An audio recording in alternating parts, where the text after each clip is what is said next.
EC পুনর্গঠনে search কমিটির সঙ্গে চলছে 12 বিশিষ্ট নাগরিকের বৈঠক। আলাদাভাবে নাম পাঠানোর সিদ্ধান্ত বিএনপি সহ 20 দলীয় জোটের। সরকারি বেসরকারি ব্যবস্থাপনায় এবছর হজে যেতে পারবেন 1,27,000। মন্ত্রিসভায় হজ প্যাকেজ ঘোষণা, যৌতুকের জন্য আত্মহত্যায় প্ররোচনা দিলে 14 বছরের জেল। গাইবান্ধার কুন্দের পাড়ায় স্কুল পুড়িয়ে দেওয়ার ঘটনায় জড়িত থাকতে পারে স্থানীয় একটি মহল, বলছেন এলাকাবাসী। জঙ্গির সম্পৃক্ততা খতিয়ে দেখার দাবি। এবং 11 দিনেও সুরাহা হয়নি কুমিল্লা বিশ্ববিদ্যালয়ের শিক্ষক সমিতির অনির্দিষ্টকালের ধর্মঘটের। পাল্টাপাল্টি দোষারোপ, সেশন জটের আশঙ্কায় শিক্ষার্থীরা।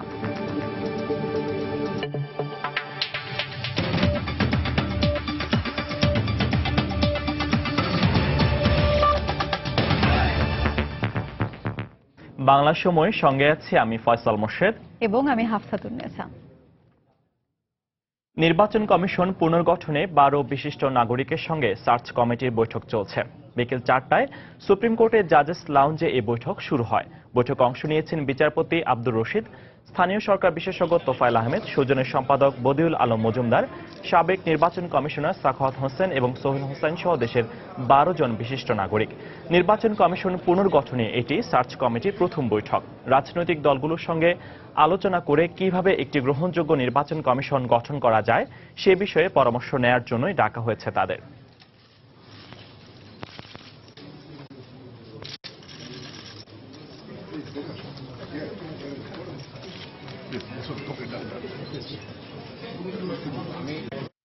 বিশ দলীয় জোটের নিবন্ধিত 8টি রাজনৈতিক দলই ভিন্নভাবে তাদের পছন্দের নামের তালিকা সার্চ কমিটির কাছে পাঠাবে বলে জানিয়েছেন 20 দলের নেতারা। দুপুরে নয়াপল্টনে বিএনপি কেন্দ্রীয় কার্যালয়ে জোটের মহাসচিব পর্যায়ে রুদ্ধদ্বার বৈঠক শেষে কথা জানান জোটের নেতারা। বৈঠকে নির্বাচন কমিশন পুনর্গঠন নিয়ে সার্চ কমিটির কাছে 5 জনের নাম প্রস্তাবের বিষয়ে ঐকমত্যে পৌঁছায় 20 দলীয় জোট। কাদের নাম এবং কখন নাগাদে প্রস্তাবনা দেওয়া হবে সে বিষয়ে আজ রাতে বিএনপি স্থায়ী কমিটির বৈঠক থেকে জানা যাবে বলে জানিয়েছেন জোটের নেতারা। এর আগে গতকাল রাতে গুলশানে বিএনপি চেয়ারপারসন বেগম খালেদা জিয়া দলের স্থায়ী কমিটির নেতাদের সঙ্গে এ বিষয় নিয়ে বৈঠক করেন।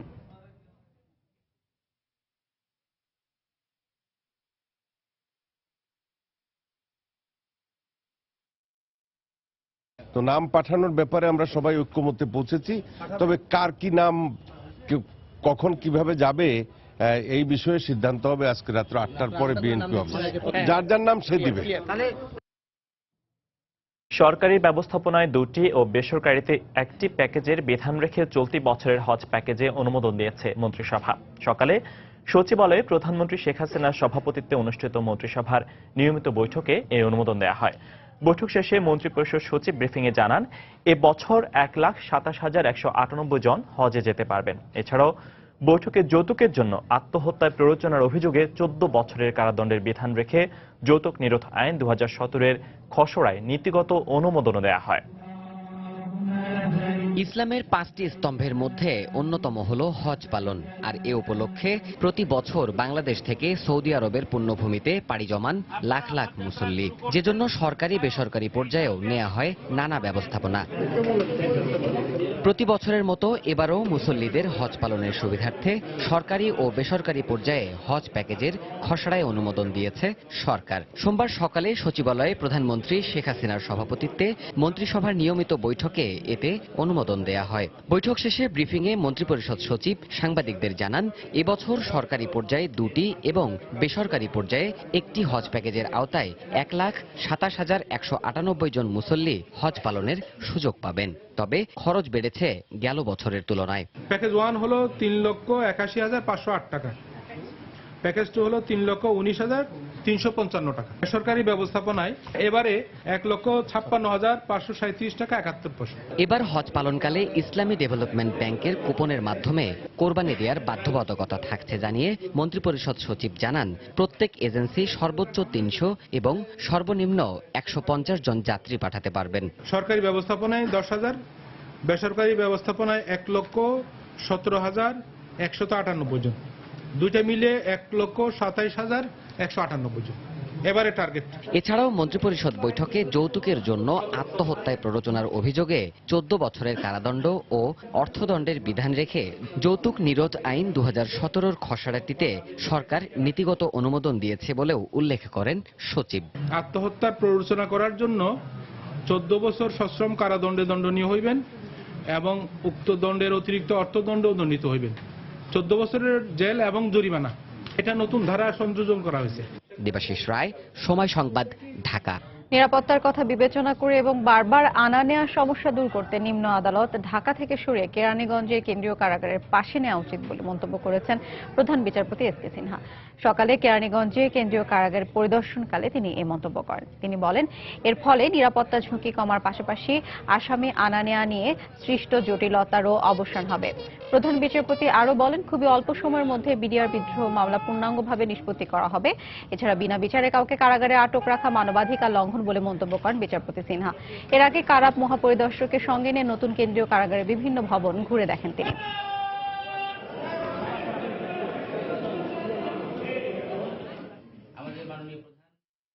ম্যাজিস্ট্রেসি কোর্টটা যদি কেরানীগঞ্জে শিফট করা হয় তাহলে কারা কর্তৃপক্ষের জন্য সুবিধা হবে কয়েদিদের স্থানান্তর করা, যাতে তারা এখান থেকে এখানে নিয়ে যেতে পারবে। কোর্ট আওয়ার্স যেটা 9:30টার সময় কোর্ট, কিন্তু এইগুলা যেতে যেতে গিয়া এত ক্রাউডি জায়গা 11টা 12টা 1টা 2টা বেজে যায়, ওদেরকে হাজিরা দিয়া এইগুলা আবার নিয়ে আসতে সন্ধ্যা হয়ে যায়। অপরাধের প্রবণতাটা অনেক বেড়ে গিয়েছে। এটা পরিহার করার জন্য আমার মনে হয় এখানে ম্যাজিস্ট্রেসি বিল্ডিংটা স্থানান্তর করা অত্যন্ত দরকার। সঙ্গত কারণেই বিচার বিভাগের একটু প্রবলেম আছে, যে সবচেয়ে বিচার বিভাগটা হলো রাষ্ট্রের নেগলেক্টেড সেক্টর। ৭১-এ মানবতা বিরোধী অপরাধে নেত্রকোনার মোহাম্মদ খলিলুর রহমান ও মোহাম্মদ আজিজুর রহমান সহ 4 যুদ্ধাপরাধী তদন্ত প্রতিবেদন চূড়ান্ত করেছে আন্তর্জাতিক অপরাধ ট্রাইব্যুনালের তদন্ত সংস্থা। সকালে ধানমন্ডিতে তদন্ত সংস্থার কার্যালয়ে সংবাদ সম্মেলনে একথা জানান তদন্তকারী কর্মকর্তারা। অভিযুক্ত অন্য 2 আসামি হলেন আশোক আলী ও মোহাম্মদ শাহনেওয়াজ। 4 আসামি নেত্রকোনা দুর্গাপুর থানার বাসিন্দা। এদের মধ্যে মোহাম্মদ খলিলুর রহমান পলাতক ও বাকি 3 জন গ্রেফতার রয়েছেন। তদন্ত সংস্থার প্রধান সমন্বয়ক আব্দুল হান্নান খান জানান, আসামিরা প্রত্যেকেই বর্তমানে জামায়াতে ইসলামের সমর্থক। প্রতিবেদনে বলা হয়, ৭১ নেত্রকোনার দুর্গাপুর ও কলমাকান্দা থানার বিভিন্ন স্থানে তাদের বিরুদ্ধে হত্যা ও গণহত্যা, ধর্ষণ, অবৈধ আটক, নির্যাতন ও অগ্নিসংযোগের মতো 5টি অপরাধ সংগঠনের অভিযোগ রয়েছে। আজকের যে 5টি অভিযোগ দেওয়া হয়েছে, এই প্রত্যেকটিতে অবৈধ আটক আছে, নির্যাতন, অপহরণ, লুণ্ঠন, অগ্নিসংযোগ, ধর্ষণের চেষ্টা ও ধর্ষণ, হত্যা ও গণহত্যা। নেত্রকোনা জেলাধীন দুর্গাপুর এবং কলমাকান্দা এই 2 থানায় এই ঘটনাটি ঘটেছে। তারপর আমরা তদন্ত শুরু করেছিলাম প্রায় 2 বছর আগে। আজকে আমরা শেষ করছি। বাংলার সময় আরো থাকছে। দুর্নীতি অনিয়ম তদন্তে চট্টগ্রাম কাস্টম হাউসে দুদক। দুর্নীতিবাজ কর্মকর্তাদের বিরুদ্ধে ব্যবস্থা নেয়ার হুঁশিয়ারি। গাইবান্ধার কুন্দের পাড়ায় স্কুলে আগুন দেওয়ার ঘটনায় স্থানীয় আরেকটি মহল জড়িত থাকতে পারে বলে ধারণা এলাকাবাসীর। এছাড়া গাইবান্ধার দুর্গম চরাঞ্চলে বিদ্যালয় পোড়ানোর ঘটনায় জঙ্গি সম্পৃক্ততার বিষয়টিও খতিয়ে দেখার দাবি জানিয়েছেন বিশিষ্টজনরা। পুলিশ বলছে, সবকিছুই পর্যালোচনা করে দেখা হচ্ছে। ওবায়দুল ইসলামের ছবি নিয়ে হেদায়েতুল ইসলাম বাবুর রিপোর্ট। গত বৃহস্পতিবার এসএসসি পরীক্ষার্থীদের বিদায় অনুষ্ঠানে কুন্দেরপাড়া গণ উন্নয়ন একাডেমির পাশাপাশি আরেকটি শিক্ষা প্রতিষ্ঠান গড়ে তোলার বিপক্ষে মত ব্যক্ত করে প্রতিবাদ জানান বক্তারা। ওই রাতেই জ্বালিয়ে দেয়া হয় বিদ্যালয়টি। বিদ্যালয় পরিচালনা কমিটি স্থানীয় জনপ্রতিনিধি। দর্শক, সুপ্রিম কোর্টের জাজেস লাউঞ্জে দেশের বিশিষ্ট নাগরিকদের সঙ্গে বৈঠক শেষে এখন ব্রিফিং চলছে। আমরা সরাসরি চলে যাচ্ছি সেখানে। দায়িত্ব পালন করে আসছেন, আস্থা আনাটাও কিন্তু জনগণের একটা নৈতিক দায়িত্ব। এবং আমি ব্যক্তিগতভাবে মনে করি, আমি জানি না আমার অন্যান্য যারা সঙ্গে এসেছেন তাদের নির্বাচন ভণ্ডুল কিন্তু নির্বাচন কমিশনের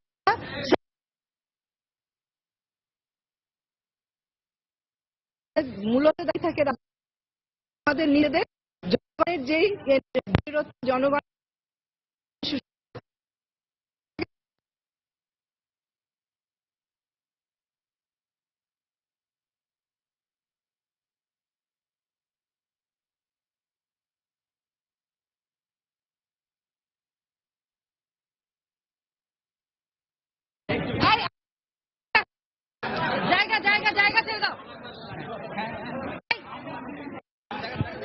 ডিসকাস করেছি সবকিছু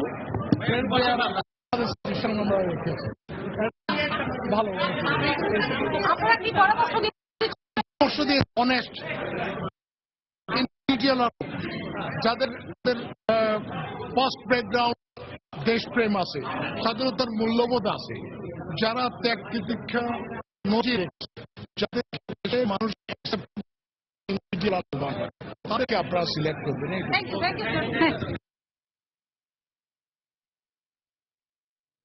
দর্শক, নির্বাচন কমিশন গঠন ইস্যুতে দেশের বিশিষ্ট নাগরিকদের সঙ্গে সার্চ কমিটির বৈঠক শেষে সুপ্রিম কোর্টের জাজেস লাউঞ্জে ব্রিফিং চলছিল। আমরা এতক্ষণ সরাসরি ছিলাম সেখানে।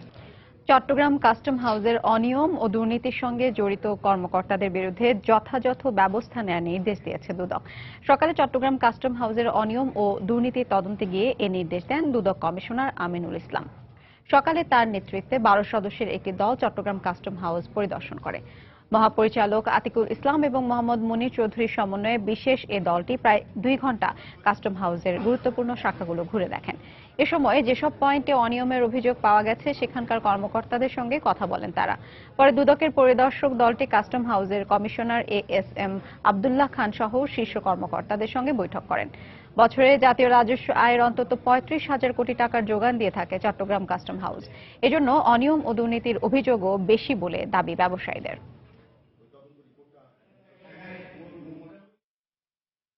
আমি এখনই বলবো আমি যে তাদেরকে সাসপেন্ড করুন। আমরা পরিদর্শন করে দেখলাম যে অনিয়ম তো আছেই, যেমন অ্যাসেসমেন্ট যে রুম, সেই রুমে তো আপনার সিআরডিএফের এজেন্টরা এসে তারা নিজেরা ফাইলপত্র নিয়ে দৌড়াদৌড়ি করছে, যেটা হওয়ার কথা নয়। এটা তো অনিয়ম আমরা পেয়েছি এবং প্রতিটি ধাপে ধাপে আমরা অনিয়ম দেখতে পেয়েছি, অস্বীকার করার কিছু নেই। বাংলাদেশে অনুপ্রবেশকারী রোহিঙ্গাদের অবস্থা জানতে উখিয়ার শরণার্থী শিবির পরিদর্শন করেছে রোহিঙ্গা কমিশনের 3 সদস্যের প্রতিনিধি দল। সফরের দ্বিতীয় দিনে তারা কুতুপালং শরণার্থী রোহিঙ্গা ক্যাম্প পরিদর্শন করেন। সকালে প্রতিনিধি দলটি ক্যাম্পে মিয়ানমার থেকে আসা 70 জন রোহিঙ্গার সঙ্গে কথা বলেন। মিয়ানমারে তাদের উপর নির্যাতনের বর্ণনা শোনেন তারা। পরে সাংবাদিকদের রাখাইন কমিশনের প্রতিনিধি জানান, আগামী 1 বছরের মধ্যে রোহিঙ্গাদের উপর প্রতিবেদন আন্তর্জাতিক মহলে তুলে ধরা হবে। জাতিসংঘের সাবেক মহাসচিব কফি আনানের নেতৃত্বে 3 সদস্যের এই প্রতিনিধি দল গঠন করা হয়েছে। বিকেলে কক্সবাজারের জেলা প্রশাসক আলী হোসেনের সঙ্গে বৈঠক করে দলটি।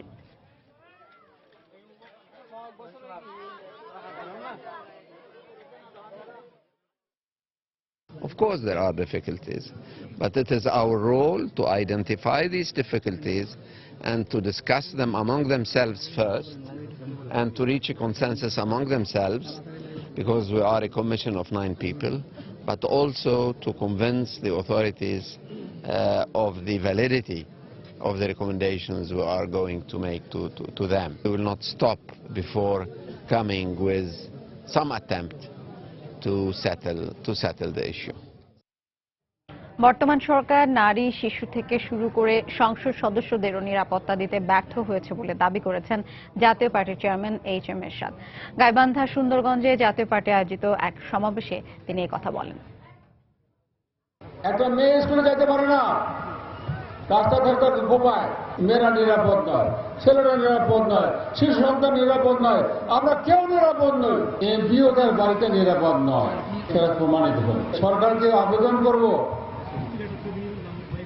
আপনাদের বিরুদ্ধে যে অভিযোগ জীবনের নিরাপত্তা দিতে পারেন নাই, এখন শেষ সময় এসে চেষ্টা করে দেখুন নিরাপত্তা দিতে পারেন কিনা।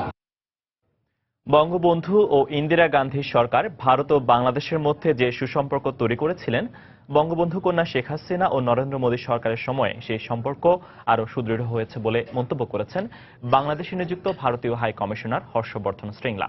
সকালে নাটোরের লালবাজারে কালী মন্দিরের সংস্কার কাজের অনুদান অনুষ্ঠানে তিনি একথা বলেন। বঙ্গবন্ধু শেখ মুজিবুর রহমান এবং প্রধানমন্ত্রী ইন্দিরা গান্ধী ভারত ও বাংলাদেশের মধ্যে একটি শক্তিশালী সম্পর্কের বীজ বপন করেছিলেন। বর্তমানে বঙ্গবন্ধু কন্যা প্রধানমন্ত্রী শেখ হাসিনা ও প্রধানমন্ত্রী নরেন্দ্র মোদীর নেতৃত্বে এই সম্পর্ক আরো নতুন উচ্চতে পৌঁছে গেছে। আশা করছি এই সম্পর্ক চিরদিন অবিচ্ছেদ্য থাকবে। বাংলা সময় আরো থাকছে। অত্যাধুনিক করার নামে 9 বছর আগে ভেঙে ফেলা হলেও ফেনীতে শহীদ জহির রায়হান অডিটোরিয়াম নির্মাণ কাজ আজও শুরু হয়নি। ক্ষুব্ধ সাংস্কৃতিক কর্মীরা। 11 দিন পেরিয়ে গেলেও নিজেদের নিরাপত্তা নিশ্চিত সহ 6 দফা দাবিতে কুমিল্লা বিশ্ববিদ্যালয়ের শিক্ষক সমিতির ডাকা অনির্দিষ্টকালের ধর্মঘটের কোনো সুরাহা হয়নি। এতে সবগুলো বিভাগে ক্লাস পরীক্ষা সহ নিয়মিত কার্যক্রম বন্ধ থাকায় সেশন জটের আশঙ্কা করছেন শিক্ষার্থীরা। উদ্ভূত পরিস্থিতির জন্য পরস্পরকে দোষারোপ করছেন শিক্ষক সমিতি ও উপাচার্য। বাহার রায়হানের পাঠানো তথ্য ও ছবি নিয়ে ডেস্ক রিপোর্ট। কোনো সিদ্ধান্তে পৌঁছাতে না পারায় কুমিল্লা বিশ্ববিদ্যালয়ের শিক্ষক সমিতির ডাকা অনির্দিষ্টকালের ধর্মঘট দ্বাদশ দিনে ঠেকেছে। আর বিশ্ববিদ্যালয়ের প্রশাসন এবং শিক্ষকদের এই টানাহেঁচড়ার মাঝে পড়ে নাভিশ্বাস ছাত্রছাত্রীদের শিক্ষাজীবন। ইতোমধ্যে পিছিয়ে গেছে 12টি বিভাগের 25টি পরীক্ষার সময়সূচি। শিক্ষকদের অভ্যন্তরীণ বিষয়ের কারণে এখন সেশন জটের আতঙ্কে দিন কাটাচ্ছে শিক্ষার্থীরা। যেহেতু আমরা ইউনিভার্সিটি স্টুডেন্ট, আমাদের একটা লক্ষ্য আছে, এম আছে, তো সেই ক্ষেত্রে দেখা যাচ্ছে এমনিতে আমরা তো সেশন জটে তো পড়ে আছি বিভিন্ন সমস্যার কারণে। নতুন করে আরেকটা ইস্যুর জন্য আমাদের ক্লাস পরীক্ষা হচ্ছে না। প্রতিদিন প্রস্তুতি নিতেছে, বাট তারা শিওর না তাদের এক্সামটা কবে হবে। এক ধরনের মানসিক যন্ত্রণা আছে। আমাদের টিচারদের বাসায় দুর্বৃত্ত হামলা করছে, সেটা আমরা তীব্র প্রতিবাদ জানাই অবশ্যই, কিন্তু এই জন্য যে আমাদের সাধারণ শিক্ষার্থী যারা আছে তারা কেন ক্ষতিগ্রস্ত হবো? শিক্ষকদের ভিতরে 3টা গ্রুপ অলরেডি 3 ভাগ হয়ে গেছে, তারা কোনো সলিউশন দিচ্ছে না। এদিকে শিক্ষার্থীদের জন্য দুঃখ প্রকাশ করলেও উপাচার্যকে দায়ী করে নিজেদের নিরাপত্তার স্বার্থেই আন্দোলন চালিয়ে যাওয়ার কথা জানালেন শিক্ষক সমিতির প্রধান। শিক্ষকদের উপর হামলা, বিশ্ববিদ্যালয়ের শিক্ষার্থী নিহত হওয়ার ঘটনা সহ যে সার্বিকভাবে যে অনিরাপত্তাহীনতার পরিবেশ তৈরি হয়েছে, অনতিবিলম্বে সেগুলা সমাধান করে আমরা ক্লাসরুমে ফিরে যেতে চাই এবং সেটা সমাধান আসলে বিশ্ববিদ্যালয় উপাচার্যই দিতে পারেন। তবে দ্রুত আলোচনার মাধ্যমে ছাত্র শিক্ষকদের এই সমস্যা সমাধানের আশ্বাস দিলেন উপাচার্য। 2টা গ্রুপ আছে, তাদের মধ্যে তো একটা মনোমালিন্য চলছে। এই জন্য আমি সর্বাত্মক চেষ্টা করছি আলোচনার মাধ্যমে বিষয়টা নিষ্পত্তি করে যত দ্রুত ছাত্র শিক্ষককে আমি ক্লাসরুমে দেখতে চাই। গত 17 জানুয়ারি রাতে বিশ্ববিদ্যালয়ের হিসাব বিজ্ঞান বিভাগের সহকারী অধ্যাপক তারিক হোসেনের বাড়িতে সন্ত্রাসী হামলার ঘটনা ঘটে। এরপর বিশ্ববিদ্যালয় প্রশাসন দৃশ্যমান কোনো পদক্ষেপ না নেয় 19 জানুয়ারি থেকে সকল ক্লাস পরীক্ষা বর্জন করে অনির্দিষ্টকালের ধর্মঘটের ডাক দেন বিশ্ববিদ্যালয়ের শিক্ষক সমিতি। সময় সংবাদ, কুমিল্লা। নারায়ণগঞ্জের বাবুরাইল খাল খনন ও অবৈধ দখল উচ্ছেদে কাজ শুরু করেছে সিটি কর্পোরেশন। সকালে সিটি মেয়র সেলিনা হায়াত আইভীর উপস্থিতিতে খাল খনন শুরু হয়। এ সময় স্থানীয় ওয়ার্ড কাউন্সিলর, সিটি কর্পোরেশনের কর্মকর্তা ও স্থানীয় গণ্যমান্যরা উপস্থিত ছিলেন। মেয়র জানান, শীতলক্ষ্যা নদীর সাথে ধলেশ্বরী নদী পর্যন্ত সংযোগ খাল খননে 4টি প্রকল্পের আওতায় এ কাজ শুরু হয়েছে। 290 কোটি টাকা ব্যয়ের এই 4টি প্রকল্পের আওতায় খাল খননের পর দুপার সংস্কার, দৃষ্টিনন্দন ওয়াকওয়ে তৈরি ও লেক নির্মাণ করা হবে। এদিকে জলাবদ্ধতা দূর করতে খাল খনন শুরু হওয়ায় খুশি সাধারণ মানুষ।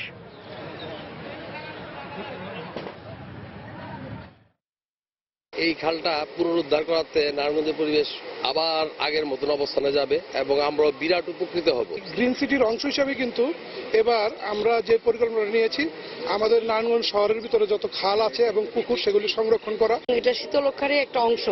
আমরা সেই খালটিরই উদ্যোগ নিয়েছি খনন করার জন্য, এবং যে কোনো মূল্যে হোক আমরা এটা পুরোটাই খনন করব। এই দলেশ্বরীর সাথে শীতলক্ষ্যার আমরা একটা সংযোগ ঘটাবো। এই খাল উদ্ধার, খাল খনন, উচ্ছেদ অভিযান, এগুলি আমাদের জন্য নিত্য নৈমিত্তিক ব্যাপার। বাধা আসবে, বাধা অতিক্রম করে আমাদের কাজ করতে হবে। তুচ্ছ ঘটনাকে কেন্দ্র করে ব্রাহ্মণবাড়িয়ায় দুদল গ্রামবাসীর ব্যাপক সংঘর্ষ হয়েছে। এ সময় পুলিশ সহ অন্তত 20 জন আহত হয়। সকালে সদর উপজেলার বিরামপুর এলাকায় এ সংঘর্ষ হয়। প্রত্যক্ষদর্শীরা জানান, গতরাতে বার্ষিক ওরস উপলক্ষে আয়োজিত মেলায় বিরামপুর ও সিন্দুরা গ্রামের 2 যুবকের মধ্যে হাতাহাতি হয়। এরই জেরে সকালে লাঠি ও দেশীয় অস্ত্র নিয়ে দুদল গ্রামবাসী সংঘর্ষে জড়িয়ে পড়ে। খবর পেয়ে পুলিশ ঘটনাস্থলে পৌঁছে লাঠি চার্জ করে 1.5 ঘন্টার চেষ্টায় পরিস্থিতি নিয়ন্ত্রণে আনে। এ ঘটনায় 8 জনকে আটক করা হয়েছে।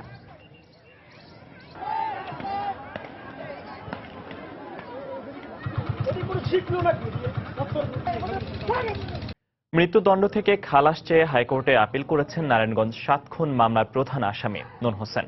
দুপুরে হাইকোর্টের সংশ্লিষ্ট শাখায় এই আপিল দায়ের করেন তার আইনজীবী। এর আগে গত রোববার 7 খুন মামলায় মৃত্যুদণ্ডপ্রাপ্ত আসামিদের ডেথ রেফারেন্স শুনানির জন্য অগ্রাধিকার ভিত্তিতে পেপার বুক প্রস্তুত করার নির্দেশ দেন প্রধান বিচারপতি। গত 16 জানুয়ারি চাঞ্চল্যকর 7 খুন মামলায় নূর হোসেন এবং র্যাব কর্মকর্তা তারেক সাইদ সহ 26 জনকে মৃত্যুদণ্ড এবং 9 জনকে 10 বছর করে কারাদণ্ড দেন নারায়ণগঞ্জ জেলা ও দায়রা জজ আদালত। বরগুনায় 2 জেলেকে হত্যা মামলায় 2 জনকে ফাঁসি এবং 12 জনকে যাবজ্জীবন কারাদণ্ড দিয়েছেন আদালত। এই ঘটনায় আরও 1 জনকে 7 বছরের কারাদণ্ড দেয়া হয়। দুপুরে জেলা ও দায়রা জজ আদালতের বিচারক আবু তাহের এই রায় দেন। মামলার সূত্রে জানা যায়, 2010 সালের ফেব্রুয়ারি মাসে সহকর্মীদের সঙ্গে সমুদ্রে মাছ শিকারে যান আয়নাল ও ফারুক। এক পর্যায়ে গভীর সমুদ্রে তাদের সাথে বাকবিতণ্ডা হয় আয়নাল ও ফারুকের। তারই জের ধরে ট্রলারের চালক বাবুল ও রুস্তম দুজনকে পানিতে ফেলে হত্যা করে। এই ঘটনায় আয়নালের ভাই জয়নাল বাদী হয়ে 6 মার্চ থানায় একটি হত্যা মামলা দায়ের করেন। দণ্ডপ্রাপ্ত সবাই আয়নাল ও ফারুকের সহকর্মী ছিল। বরিশালে স্কুল ছাত্র হৃদয় হত্যার প্রতিবাদে মানববন্ধন করেছে শিক্ষার্থীরা। সকালে নগরীর অশ্বিনী কুমার টাউন হলের সামনে এই কর্মসূচি পালন করা হয়। বিভিন্ন শিক্ষা প্রতিষ্ঠান থেকে মিছিল নিয়ে সদর রোডে জড়ো হন শিক্ষার্থীরা। সেখানে ঘণ্টাব্যাপী এই কর্মসূচি পালন করা হয়। এ সময় শিক্ষার্থীরা এই ঘটনার সঙ্গে জড়িতদের দ্রুত বিচারের দাবি জানান। ছাত্রী উত্তক্তের জের ধরে গত শনিবার শহীদ আব্দুর রব সেরনিয়াবাদ সরকারি মাধ্যমিক বিদ্যালয়ের 10ম শ্রেণীর শিক্ষার্থী সাইদুর রহমান হৃদয়কে হত্যা করা হয়। এই ঘটনায় শহরের সরকারি টেকনিক্যাল স্কুল অ্যান্ড কলেজের 6 শিক্ষার্থীকে গ্রেফতার করে পুলিশ। টাঙ্গাইল থেকে অপহরণের 2 বছর পর এক তরুণীকে ভারত থেকে ইন্টারপোলের সাহায্যে উদ্ধার করা হয়েছে। র্যাব জানায় 2015 সালের 17 আগস্ট এই তরুণীকে অপহরণ করে আন্তর্জাতিক অপহরণকারী চক্রের সদস্যরা। 25 সেপ্টেম্বর ভারত থেকে তরুণীর পরিবারের কাছে 5 লাখ টাকা দাবি করা হয়। এই ঘটনায় র্যাবের কাছে লিখিত অভিযোগ জানায় তরুণীর পরিবার। পরে অভিযান চালিয়ে পাচারকারী চক্রের 12 সদস্যকে আটক করে র্যাব 12। তাদের জবানবন্দি অনুযায়ী অপহৃত তরুণীকে উদ্ধার করা হয়। এই ঘটনায় 12 জনের নামে মামলা দায়ের করেছেন তরুণীর বাবা।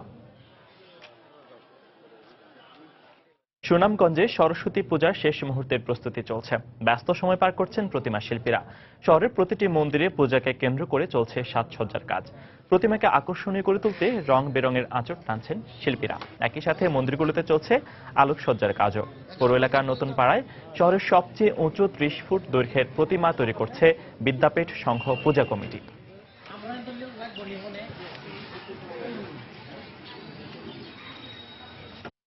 অর্থ বরাদ্দের 7 বছর পেরিয়ে গেলেও ফেনীতে শহীদ জহির রায়হান অডিটোরিয়াম নির্মাণে কাজ শুরু হয়নি। অত্যাধুনিক ভবন নির্মাণের কথা বলে 9 বছর আগে এটি ভেঙে ফেলা হয়। বরেণ্য এই সাংস্কৃতিক ব্যক্তিত্বের স্মৃতি রক্ষায় জেলা পরিষদের এমন আচরণে ক্ষুব্ধ স্থানীয় সাংস্কৃতিক কর্মীরা। মীর রাসেলের ছবিতে আতিয়া সজলের রিপোর্ট। দেশের প্রখ্যাত সাংস্কৃতিক ব্যক্তিত্ব জহির রায়হানের স্মৃতি ধরে রাখতে 1982 সালে ফেনীর একমাত্র সাংস্কৃতিক কেন্দ্র ফেনী টাউন হলের নাম পরিবর্তন করে রাখা হয় শহীদ জহির রায়হান মিলনায়তন। কিন্তু আধুনিক ভবন নির্মাণের কথা বলে 2008 সালে এই মিলনায়তনটি ভেঙে ফেলে জেলা পরিষদ। পর্যাপ্ত জায়গা না থাকার পরও 2010 সালে সেখানে 1000 আসনের অডিটোরিয়াম কাম মাল্টিপারপাস ভবন নির্মাণের পরিকল্পনা নেয়। এরপর স্থানীয় সরকার মন্ত্রণালয় 1.5 কোটি টাকা বরাদ্দ দিলেও এখন পর্যন্ত ভবন নির্মাণে কোনো কাজ শুরু হয়নি। এটা নির্মাণ হবে সেটাই আমরা শুনছি, কিন্তু এখন পর্যন্ত কিছুই করা হয়নি। 7 বছর যাবতে এটা বন্ধ থাকার কারণে সাংস্কৃতিক সংগঠনগুলোর সমস্ত কার্যক্রম আস্তে স্থবির হয়ে গেছে। আমরা মনে করি জহির রায়হান মিলনায়তন না হওয়ার পেছনে জেলা পরিষদের ব্যর্থতা রয়েছে এবং এটা প্রশাসনিক ষড়যন্ত্র রয়েছে। আমরা কোনো ছলচাতুরি চাই না, আমরা কোনো মিথ্যা আশ্বাস চাই না। আমরা অবিলম্বে তিনি জহির রায়হান মিলনায়তন পুনর্নির্মাণ চাই। অর্থ ছাড়ের 7 বছরও সম্পন্ন হয়নি ভবনের নকশা। অবশ্য জায়গা স্বল্পতার কথা উল্লেখ করে আবারও ভবন নির্মাণের আশ্বাস দিলেন জেলা পরিষদের নির্বাচিত চেয়ারম্যান। মাননীয় প্রধানমন্ত্রীরও গোচরীভূত করা হয়েছে। সমস্ত প্রতিবন্ধকতা দূর করে নতুন আঙ্গিকে সংস্কৃতি সেবীদের দাবির পরিপ্রেক্ষিতে আমরা এটা নির্মাণ কাজ সহজে আরম্ভ করতে পারবো। 1972 সালের 30 জানুয়ারি নিখোঁজ হবার পর আজও খোঁজ পাওয়া যায়নি দেশবরেণ্য সাংস্কৃতিক ব্যক্তিত্ব জহির রায়হানের। আতিয়ার সজল, সময় সংবাদ, ফেনী। এ পর্যায়ে বাংলা সময়ের শীর্ষ সংবাদগুলো জানিয়ে দিচ্ছি আরেকবার। ইসি পুনর্গঠনের সার্চ কমিটির সঙ্গে 12 বিশিষ্ট নাগরিকের বৈঠক। আলাদাভাবে নাম পাঠানোর সিদ্ধান্ত বিএনপি সহ 20 দলীয় জোটের। এবার হজে যাওয়ার খরচ বাড়ছে 14 থেকে 21,000 টাকা। মন্ত্রিসভায় হজ প্যাকেজ ঘোষণা। যৌতুকের জন্য আত্মহত্যায় প্ররোচনা দিলে 14 বছরের জেল। গাইবান্ধার কুন্দের পাড়ায় স্কুল পুড়িয়ে দেওয়ার ঘটনায় জড়িত থাকতে পারে স্থানীয় একটি মহল, বলেছেন এলাকাবাসী। জঙ্গি সম্পৃক্ততা খতিয়ে দেখার দাবি। এবং 11 দিনেও সুরাহা হয়নি কুমিল্লা বিশ্ববিদ্যালয়ের শিক্ষক সমিতির অনির্দিষ্টকালে ধর্মঘটের। পাল্টাপাল্টি দোষারোপ, সেশন জটের আশঙ্কায় শিক্ষার্থীরা। এই ছিল বাংলার সময়। যে কোনো খবর পেতে ভিজিট করুন সময়নিউজ.tv। এছাড়া এইমাত্র পাওয়া খবর আপনার মোবাইলে পেতে SMS করুন *BN লিখে পাঠিয়ে দিন 16242 নম্বরে। আর সঙ্গে থাকুন সময়।